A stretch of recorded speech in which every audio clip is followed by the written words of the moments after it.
Yang menjadi pembedanya adalah di sini kita bisa lihat bagaimana pengalaman dari calon-calon itu sendiri. Nah, salah satunya misalnya, di Sumbawa itu ada Pak Firin, wakilnya Bu Rohmi, mantan kami itu. Terus ada, kalau mantan agak dalam sedikit. ke dalam, sampaikan.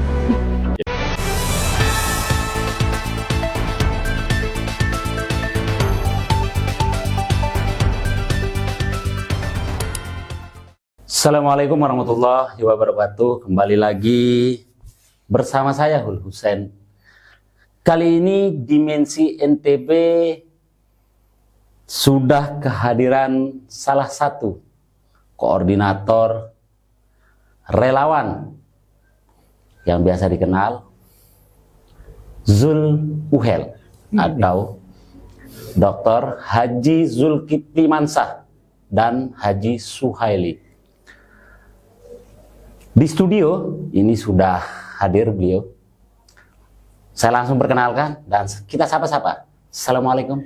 Waalaikumsalam warahmatullahi wabarakatuh. Sehat Pak ya? Alhamdulillah sehat. Bagaimana di situasi kita hari ini?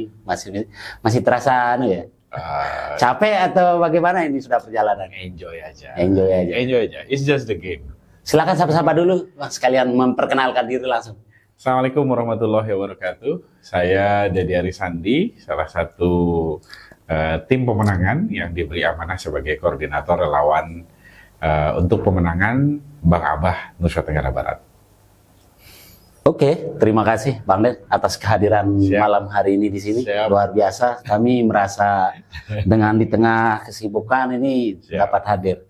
Mengawali kita pada malam hari ini, 5 tahun Bang Zul sudah berkiprah di Nusa Tenggara Barat. Sosok seorang Zul di mata Bang Dedi seperti apa selaku relawan? Ya, saya selama 5 tahun, tepatnya mungkin bukan 5 tahun kalau bagi saya pribadi. Saya pertama kali mengenal Dr. Zul itu tahun 2016. Lama. Jadi sebelum pemilihan gubernur tahun 2018, saya sudah mengenal beliau itu dari tahun 2016. Itu perjumpaan pertama saya dengan beliau. Waktu itu saya masih mengabdi dan mengajar di salah satu sekolah Islam terpadu, ya tepatnya di Arisalah. Nah, saya bertemu dengan Dr. Zul ini di saat itu waktu ya mungkin agak Korea sedikit ya, hujan rintik-rintik. Kemudian di situ beliau datang bersama teman-teman yang ada Dedi AZ, ada Mik Novian waktu itu. Itu adalah pertemuan pertama dan jatuh cinta saya pertama terhadap beliau di saat itu. Ketemu beliau. 5 tahun mendampingi seperti apa? Kalau 5 tahun, ya memang sosok Dr. Zul ini adalah orang yang sangat strike ya, sangat kuat. Begitu pertama kali menjabat, pada saat itu kita sedang dilanda gempa. Proses itu sangat luar biasa, dan tidak semua orang bisa bertahan seperti beliau. Nah, 70% hampir wilayah Lombok Utara, Lombok Tengah, bahkan Lombok Timur itu terpapar gempa, dan kita merasakan semuanya. Dan itu dunia merasakannya. Dan itu bertahan sampai tahun 2019 akhir, masa recovery dan sebagainya. Muncul lagi. Setelah itu 2020 Maret baru kita bangun, dihantam lagi oleh COVID. Nah, jadi 2 peristiwa besar ini merupakan salah satu pelajaran berharga yang waktu saya mendampingi secara pribadi beliau, pada saat itu menjadi staf beliau, adalah ya sosok yang sangat kuat kalau menurut saya untuk menghadapi 2 ujian berat di masa-masa pemerintahannya. Jadi otomatis ya aktif dia cuma dari 5 tahun menjabat itu cuma 2 tahun yang landai gitu, tidak ada tidak ada bencana betul. Ya, cuma di 2 tahun ya. 2 tahun. Jadi ya dalam waktu 2 tahun tapi dia sudah melakukan sesuatu yang out of the box. Apa sih yang mungkin bisa di-share sedikit gitu ke publik? Kita ingin sambil mengingatkan lah. Yang capaian mungkin menurut Bang Dedi selama mendampingi yang sangat luar biasa untuk kita masyarakat NTB. Jadi kalau yang paling fundamental saya lihat dari Bang Zul itu adalah sejak dari awal sampai akhir masa jabatan beliau 19 September 2023. Ya, bersama Umi Rohmi ya. Ya, bersama Romi waktu itu. Iya. Ini sudah mulai mancing dia. Jadi bersama Umi Rohmi waktu itu selama perjalanan itu yang paling fundamental yang saya rasakan adalah betapa NTB ini menggeliat menjadi salah satu provinsi yang dikenal oleh seluruh dunia dengan event-event internasional. Kemudian tidak hanya itu, NTB menjadi menjadi sangat terkenal juga di bidang pendidikan. Karena program unggulan beliau itu pendidikan. Betul. Dan itu dirasakan langsung oleh masyarakat kita. Berbagai macam program, mulai dari saat pandemi itu kita punya namanya JPS Gemilang. Betul. Dan itu UMKM mulai tumbuh, ribuan UMKM. Yeah. Dan kita baru sadar bahwa UMKM kita ini orang keren-keren semua pada saat itu gitu. Kemudian setelah itu event-event internasional, coba bayangkan event internasional yang punya jatah Asia itu harusnya satu negara, tapi kita di provinsi kecil ini 2 sekaligus jatahnya itu diambil NTB, 2 seri diambil MotoGP, MXGP, kemudian World Superbike, semuanya ada di Lombok dan Sumbawa. Spesial berarti di Lombok. Spesial. Itu bukan pekerjaan yang mudah kalau menurut kami. Apalagi itu adalah event internasional.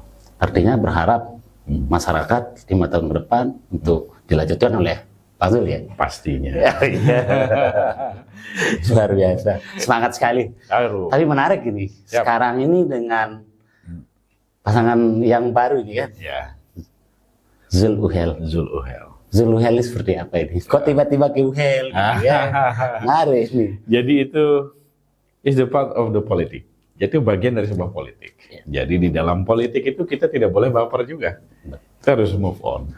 Jadi kadang-kadang hari ini dia menjadi koalisi kita. Siapa tahu besok dia tidak berkoalisi lagi dengan kita. Saya jadi ingat ada salah satu ayat di Al-Quran mengatakan yang kurang lebih artinya begini. Cintailah sesuatu yang kamu cintai, sekedarnya saja. Siapa tahu yang kamu cintai itu nanti akan menjadi yang kamu benci. Tapi bencilah sesuatu itu sekedarnya saja. Siapa tahu yang kamu benci itu nanti yang menjadi yang kamu paling cintai. Artinya dalam kehidupan tidak boleh terlalu berlebihan. Yes, itu dia. Luar biasa. Itu maknanya. Jadi seperti apa ini dengan contohnya kan di depan mata kita. 2018 Abah Uhel itu kontra kita. Ya.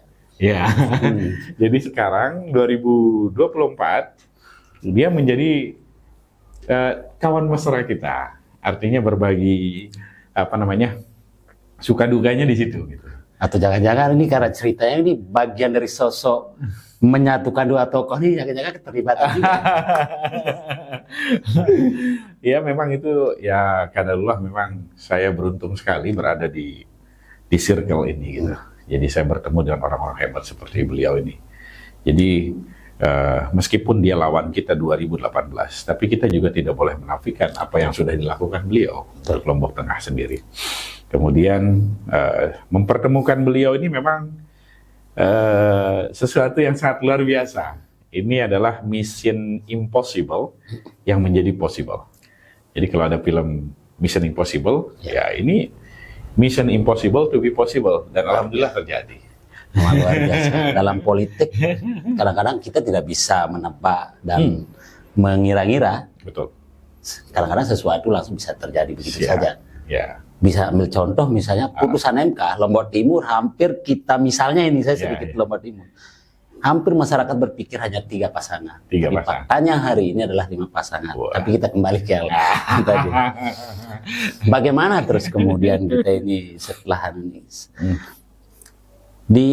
Apa sih yang kemudian hal mendasar mungkin dari teman-teman tim ini akhirnya memutuskan memasangkan dengan sosok seorang Suhaili.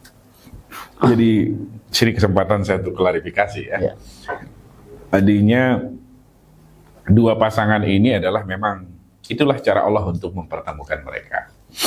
Nah, tanggal 15 Mei awalnya mulainya itu pertama kita ditinggalkan. Kami ditinggalkan oleh Umi Rohmi, mungkin dengan pasangan yang baru. Oh, berarti ditinggalkan. Kami ditinggalkan. Ya. Meninggalkan atau ditinggalkan? Kami ditinggalkan. Oh iya. Silahkan lanjutkan. Jadi setelah kami ditinggalkan, kemudian tentunya kami harus mencari pasangan yang baru. Nah, pasangan yang baru. Pada saat itu saya masih ingat betul bahwa Bang Zul menelpon saya secara pribadi untuk menghubungi beberapa tokoh sebelum Zul Uhel. Yang pertama yang disuruh saya telepon itu, kalau tidak salah, ingat betul saya, itu ayahanda Pak Sukiman. Karena saya sangat dekat sama beliau, ayahanda Pak Sukiman. Beliau orang tua kita yang di Lombok Timur, dan tentu saya pada saat itu berharap beliau yang mendampingi Bang Zul, karena pada saat itu kan masa abad kekosongan, belum ada pasangan. Proses konsolidasi sedang berjalan gitu. Tapi pendek cerita, ayahanda menyatakan diri sudah memiliki pasangan pada waktu itu. Nah, akhirnya saya memberi laporan kembali kepada Bang Zul. Saya sampaikan seperti apa yang disampaikan oleh ayahanda Pak Sukiman. Kemudian Bang Zul menyampaikan kepada kami untuk bagaimana kalau kita untuk cari pasangan yang lain lagi gitu. Ya, pada saat itu salah satu pilihannya adalah Abah Uhel Suhaili, dan melalui perantara teman saya, salah satu calon bupati juga, itu mungkin pelunggu kenal, dia dari Rarang. Ya, kalau saya namanya LHS. Dialah sosok yang memperkenalkan saya dengan Abah Uhel waktu itu. Dan alhamdulillah saya melapor kepada Bang Zul, kami ke sana, kemudian diperintahkan untuk bertemu langsung dengan Bang Abah Uhel, dan qadarullah di situ saya melihat tangan-tangan Allah itu bekerja. Dan terjadilah mission impossible possible. Bang Abah. Semangat aja langsung. Gas langsung. Dan ini pertemuan antara juara dan runner up. Antara juara dan runner up artinya dua politisi senior Nusa Tenggara Barat dengan pengalaman yang mumpuni. Kemudian hasil kerja mereka nyata dipertemukan oleh Allah, dan mudah-mudahan ini akan menjadi berkah untuk NTB. Dua-duanya memang sangat hampir sama gitu. Pernah di legislatif dan sama-sama pernah di eksekutif. Dan beberapa prestasi pun sudah kita mungkin sebagian mungkin masyarakat, dan kalau di saya pribadi ya sudah melihat beberapa prestasi-prestasi dari kedua tokoh ini. Nah, ini yang berikutnya ingin saya coba, tentu dengan hari ini hampir masyarakat sudah tahu ada 3 partai yang kemudian memberikan dukungan gitu, mengusung gitu Zul Uhel ini. Tentu ke depan ini kan dengan menjadi visi besar itu NTB Gemilang. Seperti apa sih kita ke depan ini dengan NTB Gemilang 5 tahun? Sehingga masyarakat jangan apa ini Gemilang kira-kira begitu. Oh, ini Gemilang itu apa gitu ya? Jadi Gemilang itu sebenarnya representasi dari Baldatun Thayyibun wa Rabbun Ghafur. Jadi negara yang adil, makmur, dan sejahtera. Kalau bahasa Indonesia, adil, makmur, sejahtera, itulah Gemilang. Dan ada tagline-nya, kalau dulu periode pertama kita pakai NTB Gemilang, tapi ada tambahan kalimatnya di depan sekarang. Bersatu menuju NTB Gemilang. Bersatu menuju NTB Gemilang. Jadi ada kalimat bersatu di situ itu menyatakan bahwa kita tidak akan bisa melaksanakan sebuah visi yang besar manakala kita tercerai-berai. Mari kita bersatu. Contohnya seperti tadi saya katakan, mereka ini dulu lawan, sekarang mereka bersatu untuk memberikan pengabdian terbaiknya untuk NTB. Nah, Abah Uhel dengan segala prestasinya di Lombok Tengah, dan Bang Zul segala prestasinya untuk NTB, bersatu untuk menuju negara yang makmur, adil, dan sejahtera. NTB yang makmur ya. Pertanyaan saya gini, tidak khawatir itu kan Bang Uhel di situ, tapi ada Iqbal calon juga di situ. Gimana ini kira-kira kita di tim sendiri menyikapi posisi seperti itu? Tidak ada kekhawatiran gitu. Jadi kalau dikatakan khawatir itu tidak sama sekali ya. Yeah. Jadi kalau khawatir itu bagi orang yang pemula kayaknya. Oh, iya. Kalau khawatir itu kayaknya gimana banget bahasa khawatir. Tidak ada khawatir sama sekali. Karena kami sudah berpengalaman melaksanakan ini selama 5 tahun gitu. Dan kalau yang perlu khawatir seluruhnya yang belum pernah melaksanakan. Oh gitu. Jadi mungkin tantangannya lebih berat ujiannya. Tapi kalau bagi kita yang sudah melaksanakan dengan pengalaman selama 5 tahun yang dilakukan oleh Bang Zul di periode pertamanya, tentu ini akan menjadi bahan yang akan membuatnya lebih baik lagi di periode berikutnya. Gitu. Mungkin itu menurut saya. Kalau khawatir enggak. Kalau secara personal, ya saya kenal Mi Iqbal. Aman gitu ya? Aman. Iya. It's okay. Kan kita ini ada 3, kita buka saja lah. Ada 3 pasang calon. Yep. Di Bang Zul, sosok dari Pulau Sumbawa gitu. Di situ juga ada sosok yang kemudian ikut tarung, ada di Bima juga satu ikut tarung. Ini kita melihat, ya kalau bagi kita masyarakat misalnya kan bisa ngeri-ngeri sedap lah. Tapi kalau di apa namanya tim sendiri seperti apa ini strategi kita melihat calon ya. Yeah. Jadi dari Pulau Sumbawa ada berapa calon gitu. Yeah. Tapi kita perlu ingat juga di Lombok ini ada berapa calon juga gitu. Yeah. Dan ada juga calon-calon bayangan gitu. Yeah. Yang tidak menjadi calon kemarin gitu kan. Jadi kalau kita melihat dari apa yang ditanyakan kepada kami tentang di Sumbawa dan calon yang ada, semuanya kita memiliki peluang yang sama. Yeah. Cuman yang menjadi pembedanya adalah di sini kita bisa lihat bagaimana pengalaman dari calon-calon itu sendiri gitu. Nah, salah satunya misalnya, di Sumbawa itu ada Pak Firin, wakilnya Bu Rohmi, mantan kami itu. Terus ada... Kalau mantan agak dalam sedikit. Agak dalam, disampaikan itu. Jadi kemudian ada, Mbak Dinda. Mbak Dinda di Bima, dengan pengalamannya itu. Dan Bang Zul sendiri. Nah, tentu itu menjadi penilaian kita dari 3 ini. Siapa yang paling proporsional untuk di Pulau Sumbawa. Nah, dari 3 ini ada 2 yang berpengalaman, meskipun yang satunya pernah jadi wakil, dan yang satunya belum, masih cuman pengalamannya di Bima saja gitu. Yeah. Nah, tentu itu juga harus menjadi pertimbangan dari pemilih kita. Kemudian di Pulau Lombok, kita juga tidak boleh menafikan di situ di Lombok Tengah ada 2 calon. Yeah. Ada Mi Iqbal di Lombok Tengah, ada Aba Uhel juga Lombok Tengah. Di Lombok Timur ada Ibu Rohmi, gitu.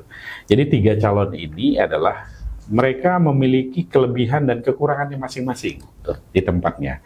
Tapi di antara 3 ini ada 2 yang sudah berpengalaman.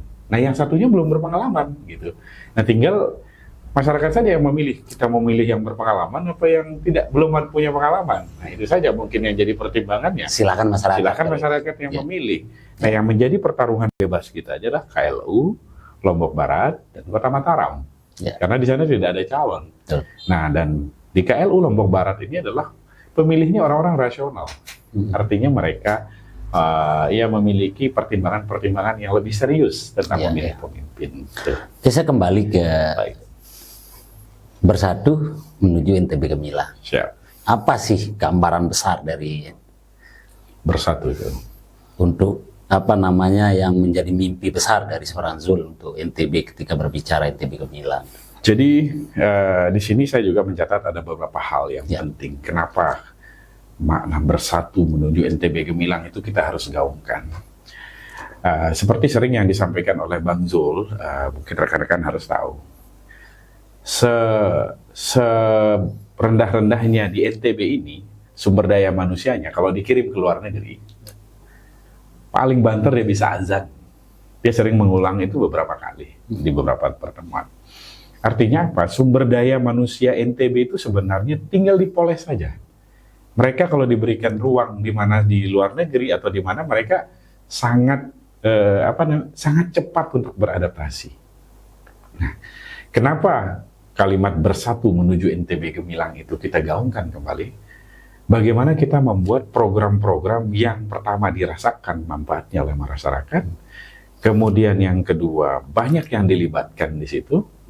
Kemudian yang ketiga, itu yang harus dirasakan oleh masyarakat dari program Bersatu Menuju NTB Gemilang adalah adil, makmur, dan sejahtera itu. Kata adil, makmur, dan sejahtera itu bukan mesti harus rata. Karena wilayah kita di NTB ini adalah wilayah yang sangat sangat beragam. Jadi kebutuhan masyarakat kita di selatan, di tengah, dan di utara itu beda-beda. Nah, nanti di situ bagaimana kita menyatukan kebutuhan-kebutuhan masyarakat kita itu, mereka terpenuhi, pangan murah, pendidikan juga murah, dan bahkan ke depannya nanti kita ingin mengirimkan mahasiswa, pelajar-pelajar terbaik itu ke luar negeri untuk mengambil ilmu, kemudian kembali lagi ke daerahnya, tentunya dengan visi yang lebih besar lagi untuk ke depan, gitu. Dan yang jelas program yang paling fundamental yang kami lihat dan rasakan itu memang program pendidikan. Ya. Dan program pendidikan ini memang kita tidak rasakan sekarang. Tapi bagaimana nanti ke depannya anak-anak NTB ini sudah bisa berbicara di dunia. Ya. Dan salah satu contoh, mungkin Abang pernah ke Lombok Tengah. Ada 3 orang penerima ordi beasiswa NTB, dia kembar 3 perempuan. Oh, betul. Kemudian ada 1 orang di KLU penerima penerima beasiswa dari KLU. Suatu hari kami diundang bersama Bang Zul, itu masih menjabat, diundang ke wilayah di KLU itu. Yang datang di sana itu Perdana Menteri, yang datang itu menteri, kemudian beberapa pengusaha, kemudian presiden direktur dari salah satu beberapa perusahaan terkenal di Polandia. Kami kaget, siapa yang ngundang? Ternyata itu yang ngundang adalah salah satu dari yang beasiswa NTB. Coba untuk bayangkan, baru-baru rupanya di bawah gunung, tapi dia sudah bisa bangga, pemerintah juga bangga. Dan itu menjadi representasi, ternyata sumber daya manusia NTB ini luar biasa. Itu baru dari satu segmen sumber daya manusia. Termasuk atlet kita sebenarnya. Termasuk atlet. Ada banyak, kalau kita sebutkan banyak banget deh prestasinya NTB gitu. Nah, kemudian pariwisata. Nah, pariwisata bagaimana masyarakat kita nanti ke depan dengan adanya event-event internasional. Dan ke depan itu kan kita sebentar lagi menjadi tuan rumah PON 2028. Iya. Kalau kita tidak serahkan kepada orang yang berpengalaman melaksanakan event, bagaimana? Ya. Jadinya seperti itulah kira-kira. Orang yang profesional di bidangnya. Memang luar biasa. Tentu ini kan bagaimana kemudian melanjutkan program-program yang sudah berjalan itu. Sudah berjalan. Terutama kaitannya dengan sektor pendidikan. Tapi begini, yang ingin saya coba, karena tadi disinggung profesional berpengalaman, saya sedikit harus singgung aja. Iqbal berpengalaman juga kan. Bahkan dengan tagline-nya misalnya NTB untuk mulia ya. Kalau Bang Deddy melihat itu, kita bukan mau harapkan, tapi apakah sosok seorang Iqbal ini tidak menjadi kekhawatiran gitu? Oh, saya minum dulu ya untuk jawab. Silakan. Pertanyaannya bikin panas. Jadi kalau dibilang kekhawatiran terhadap salah satu kandidat itu seperti saya bilang tadi, tidak perlu khawatir gitu. Jadi seorang Mei Iqbal memang sangat luar biasa. Dia juga pasti punya prestasi dengan dia menjadi salah satu perwakilan duta besar di Turki. Dan saya pernah datang ke Turki waktu beliau jadi duta besar. Waktu itu ada COVEC 2021. Saya bersama Dinas Perdagangan Provinsi Nusa Tenggara Barat untuk memperkenalkan kopi NTB. Waktu itu kami sudah selama 10 hari di Istanbul untuk memperkenalkan produk lokal. Di sekarang kami bawa mutiara, produk UMKM, tapi yang paling besar itu kopi. Nah, tapi alhamdulillahnya pada saat kami datang ke Turki selama 10 hari itu kami tidak pernah dikunjungi. Atau mungkin sibuk ya? Mungkin beliau sibuk ya. Kenapa saya bilang apakah tidak kekhawatiran? Ini kan gerbong besar ini kan. Gerbong besar. Ini kan artinya Iqbal Linda lah kita. Ini kan dengan diusung oleh partai yang saya kira sangat banyak gitu kan. bagaimana kira-kira Gemuk ya menyikapi, menghadapi dari Ya. pasti dong punya udah disiapin ini. Ya kalau nggak bisa dibuka semuanya sedikit-sedikit. Ya ini memang tukang pancing. Jadi begini, koalisi gemuk itu bukan menjadi sebuah indikator orang bisa meraih kemenangan gitu. Nah, kalau menurut kami, kalau badan terlalu gemuk, larinya mungkin agak lamban nanti. Jadi ya kalau yang langsing-langsing kayak Bang Hul cepat larinya. Kalau yang gemuk mungkin tidak bisa kita kejar. Gitu. Kalau dikatakan misalnya dengan tagline NTB mendunia dan sebagainya itu, ya kita sudah mendunia kok. Kalau boleh jujur, kita sudah mendunia dari sejak zaman TGB saja kita sudah mendunia gitu. TGB dengan wisata halalnya saja sudah menggemparkan dunia. Jadi itu tidak menjadi sebuah kekhawatiran bagi kami, terutama kami tim Bang Abah itu dengan koalisi gemuk atau bagaimana nanti ke depannya. Ya di sini seperti sering saya bilang, dan ini nasihat dari Bang Zul ke kami juga, it's just the game. You can be win, you can be lose, but the winner is who the last man standing in the end. Jadi siapa yang berdiri terakhir itulah pemenangnya. Jadi kita sedang berbicara tentang strategi pemenangan dan ya kami mengatakan silahkan saja, it's okay dengan mungkin dia dengan pengalamannya, kami juga dengan pengalaman kami, tapi insya Allah kami pemenangnya. Semangat sekali, sangat optimis berarti ini. Harus. Karena ini sangat optimis bagaimana menuju kemenangan tentu.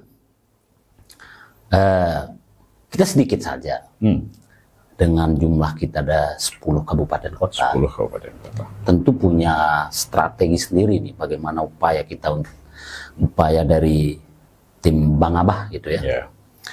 Untuk bagaimana maksimal meraih kemenangan itu. Itu bagaimana melihat peta kita meraih kemenangan itu. Jadi baik. Kalau tadi disinggung masalah koalisi yang gemuk dan sebagainya. Kami punya sejarah 2018 itu cukup dengan 2 partai saja, PKS dan Demokrat. Sudah bisa memenangkan. Sekarang 3 ya? Sekarang 3. Ya kami meyakini dengan 2 partai saja kami bisa kok. Apalagi ditambah 3 partai gitu. Yang pertama. Dan pada notabene ya mau diakui apa tidak, salah satu partai pengusung, apalagi kita adalah salah satu kader partai. Bang Zul itu kader partai. Partai yang paling kuat pengkaderannya di NTB ini apa? Partai Keadilan Sejahtera. Mau dibantah silahkan. Dan itu adalah partai yang memilih struktur pengurus mulai dari tingkat wilayah, kabupaten, kecamatan, desa, bahkan dusun ada. Jadi silahkan dibantah. Artinya apa? Dengan kekuatan itu, dengan pengalaman yang mumpuni, apalagi di sekarang ada Demokrat dan kemudian ada Nasdem, ada di kita gitu. Insya Allah kolaborasi ini sangat luar biasa menurut kami. Nah kalau dulu pada saat zaman dulu kita mengalahkan 13 partai gitu. Sekarang dengan kandidat 3 calon, why not? Kita bisa mungkin menjadi orang yang terakhir berdiri nanti.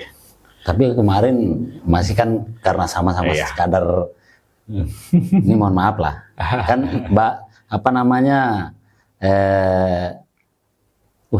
Abah Uhel itu kan Golkar, sama posisi dengan tidak takut, tidak tergerus gitu kira-kira suaranya gitu. Gimana sih? Seperti saya bilang, it's just the game. Ini hanya permainan gitu.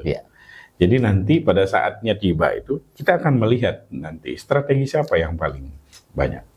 Memang Ibu Dinda itu adalah kader Golkar. Kemudian Abah Uhel ini juga kader Golkar.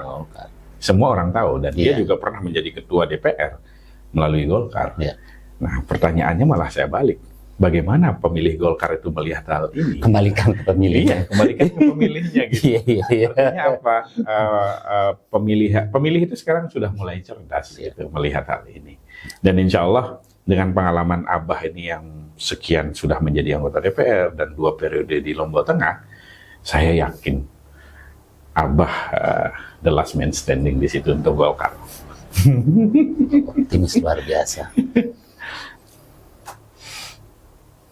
Di akhir segmen kita, tentu kan boleh kita dalam pemikiran dan semangat begitu membara untuk meraih kemenangan, tapi kan tetap menjaga stabilitas dan seterusnya. Sebagai closing statement di akhir segmen kita, silahkan Bang Ded sampaikan untuk bagaimana kita mengajak menjaga stabilitas wilayah kita di situasi kontestasi pilkada kita ini. Silakan. Baik, untuk seluruh masyarakat Nusa Tenggara Barat, melalui podcast ini, saya sampaikan bahwa mereka yang terpilih menjadi calon ini adalah orang-orang yang baik. Orang-orang yang baik dengan prestasi yang baik juga.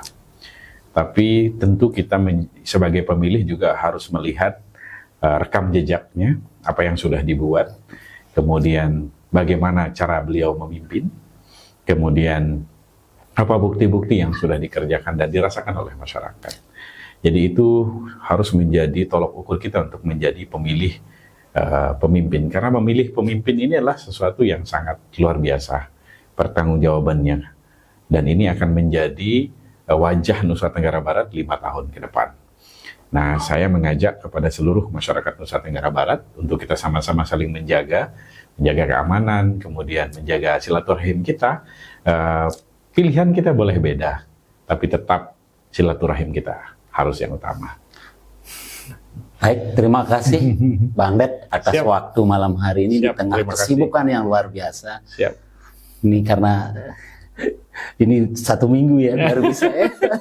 Setelah 1 minggu. Baik, sahabat Dimensi NTB, itulah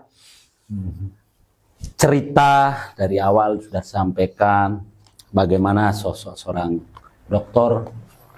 Haji Zulkifli Mansah bersama dengan Haji Suhaili yang disingkat dengan Zul Uhel.